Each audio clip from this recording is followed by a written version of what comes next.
So today I am going to explain very important part, electronic configuration. Electronic configuration is very important, and by this we are able to know about the reactivity of an atom. So first I am going to tell what is electronic configuration.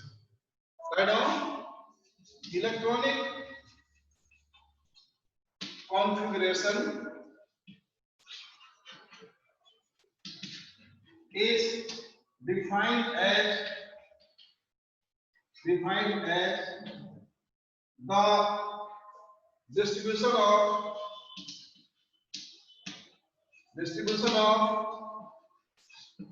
electrons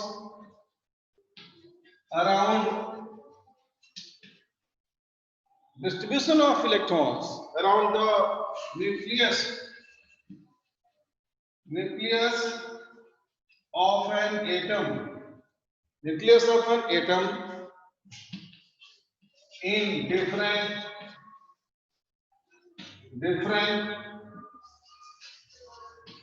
orbits or cells. So this is the statement or definition of electronic configuration. So it is nothing but the distribution of electrons around the nucleus in different orbits or cells. Simply we draw the electrons by the help of dots or small circles. Now there is one very important point. You have to learn that there is a rule, and rule is Bohr-Bury rule. Bohr-Bury rule, or it is also called a 2n square rule. Bohr-Bury rule or 2n square rule. Bohr-Bury rule or 2n square rule. So it is the 2n square or Bohr-Bury rule. Now here n is cell number. N is cell number. Now in our cells they are designated as 1, 2, 3, 4 or K11. You know this thing. So this we can say, n can be equal to 1, 2, 3, 4, etc. 1, 2, 3, 4, etc.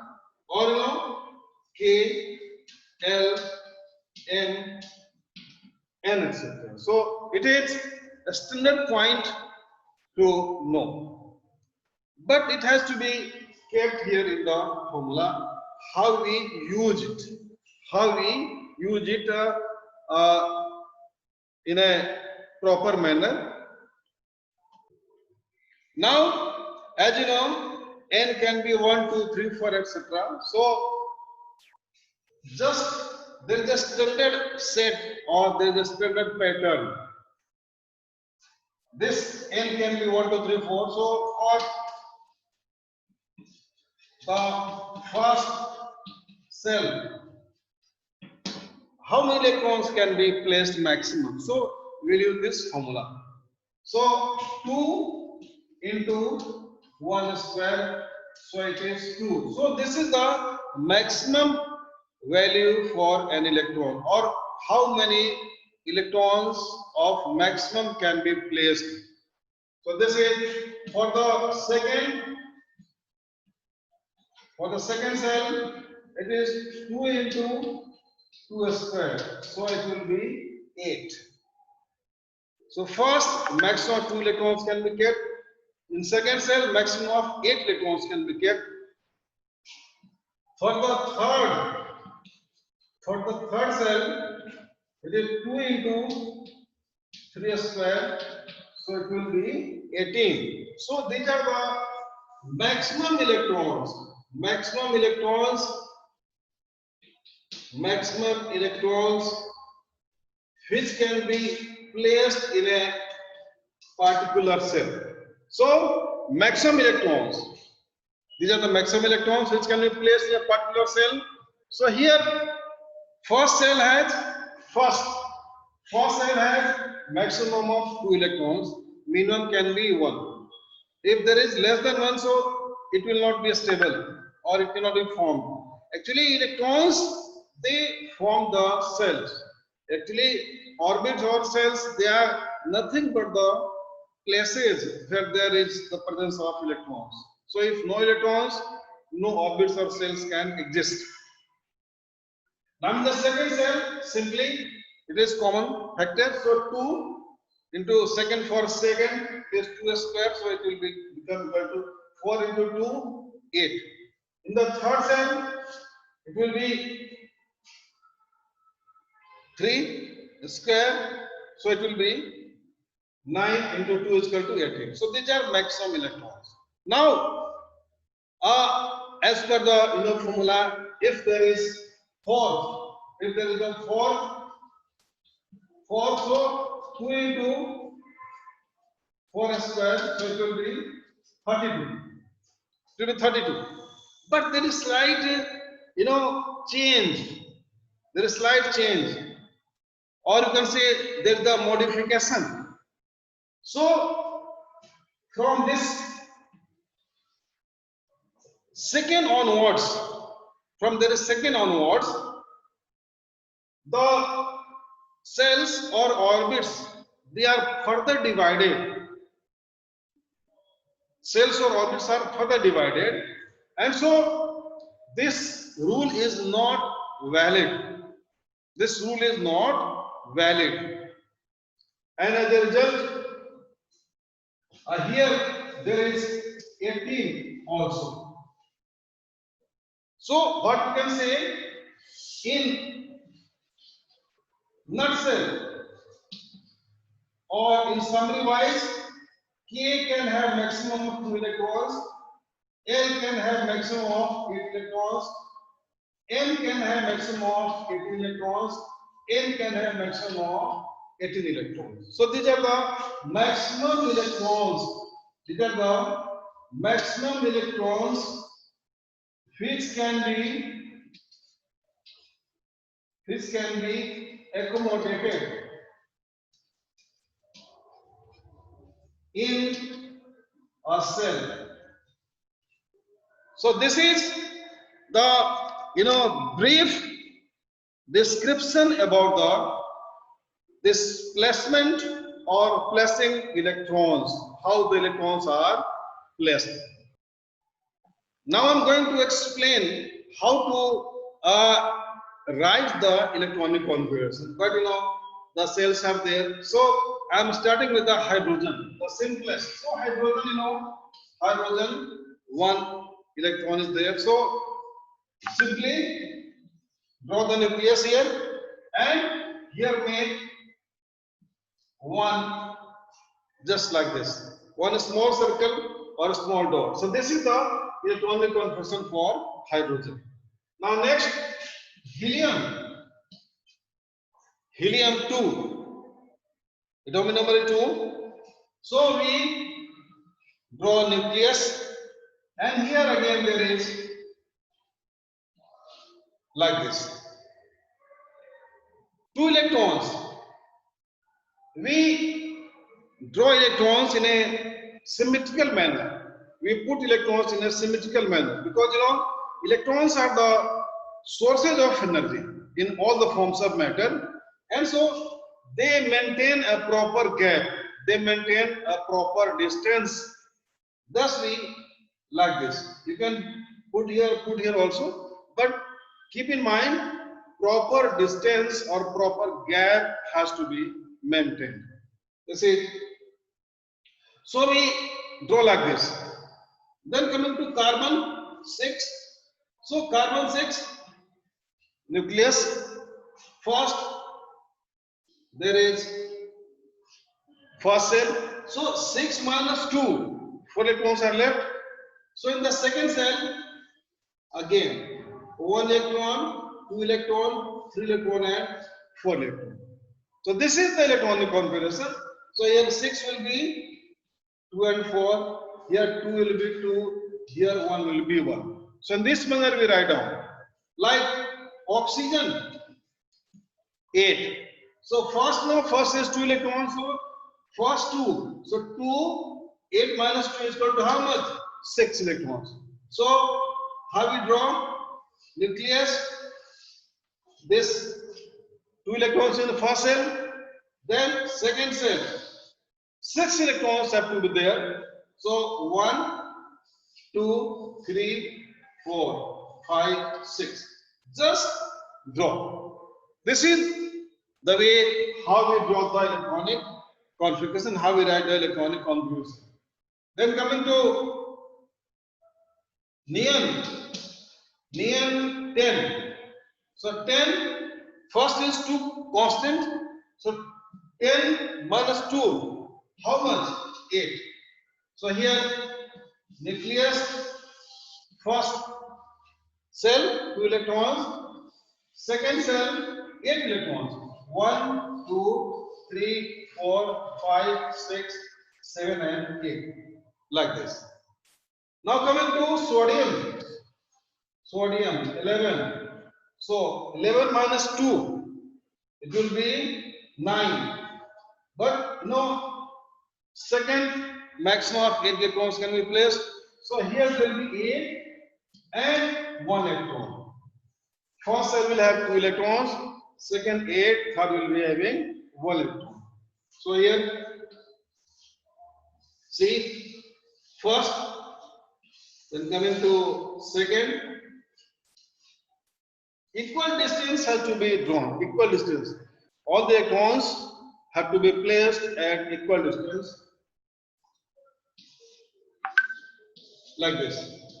Now coming to third. So in this manner we write down the electronic configuration. If there is any other, we draw like this.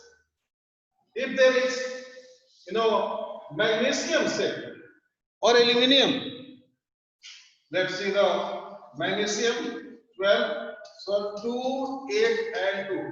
So this sum 2, 8, 10 plus 2 is equal to 12. So this is the number of electrons assigned, kept in different orbits. So here nucleus, first cell, this is second. So 2 plus 8, 10. So 2 electrons are left, 1 and 2.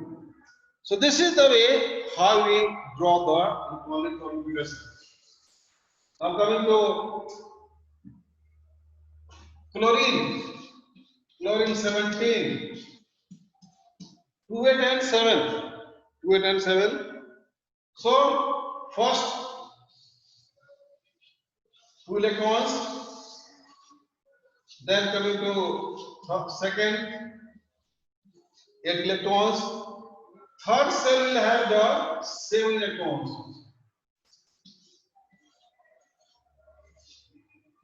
So this is the way how we write down the electronic configuration, and it gives a clear picture about the representation of different electrons. So it is nothing but the representation of different electrons in different orbits and cells.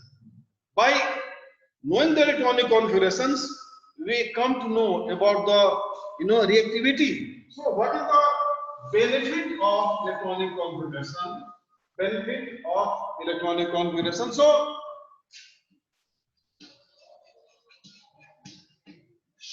benefit, we are able to know about the reactivity, valency of an atom. Know about the reactivity and valency of an atom. How we know the reactivity? We'll see how reactivity depends, how is valency, or how we can know about the valency. Now next very important part from the electronic configuration is how we are able to know about the reactivity of an element. So reactivity, reactivity of an element is indicated by number of electrons,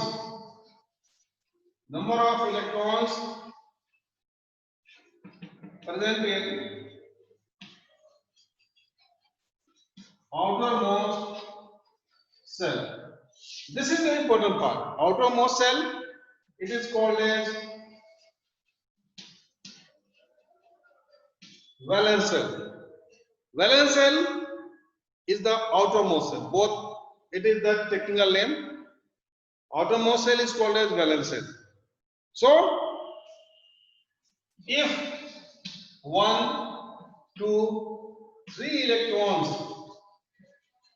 are in valence cell, so element will be a metal. This is fixed point. Metals are very reactive. Metals lose electrons. Metals, how we know? This is just the point. Metals lose electrons, and so they are reactive. You all must be knowing iron undergoes corrosion or rusting. Why? Because iron loses electrons and becomes brown, becomes red. Similarly, with all the metals. This is one point. Now, second, if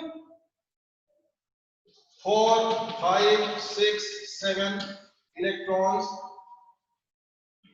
are present, then element will be non-metal. Element will be non-metal.